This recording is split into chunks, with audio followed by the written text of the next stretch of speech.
العمار هي دائمة العمار، بلدة المبدعين والشعراء والمتفوقين. دائما نزور بلاد كثيرة ويتم دعوتنا من بلاد كثيرة، لكن دعوة العمار يكون لها مذاق خاص وطعم، فهي دعوة من المؤسسين، ودعوة المؤسسين تجاب بفضل الرحمة.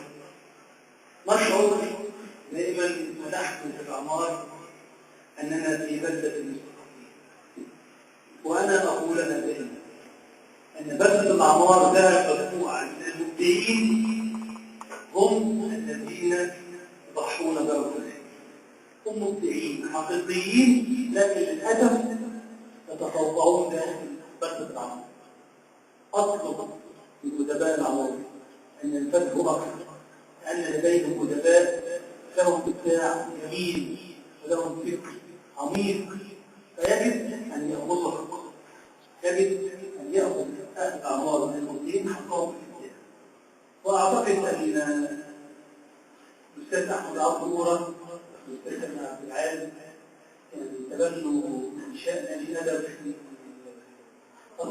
كفر شوارع. أعتقد يقولوا العمار فهو الأول نادي هيبقى يتبع الهيئة العامة للأصول الثقافة كله من بلدة واحدة، يعني كان نادي أدب كفر شكر لهم بلاد كثير، لكن العمار قدرت لها تكون نادي أدب. فشيء يعني شيء غريب وجميل في بلدة تطلع منها نادي أدب عشان تجمع وتقول نادي أدب عاملة من بلدة واحدة أو من قرية واحدة.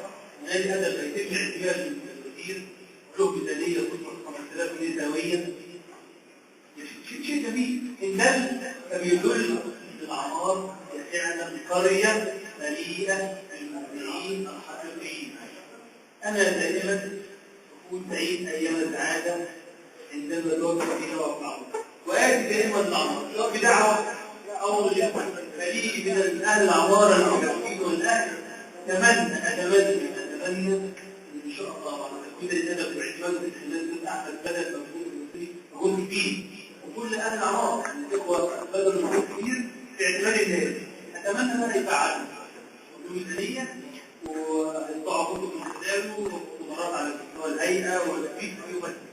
نحن نحيي أهل الأعمار ونشكرهم على هذه الدعوة، ونتمنى إن شاء الله أن يلبوا لنا الدعوة. مش معنى أنهم أسلموا وطلب لا يحبوا شو ما تكونش تاني هم يقولوا على أهل الأدب تعليمي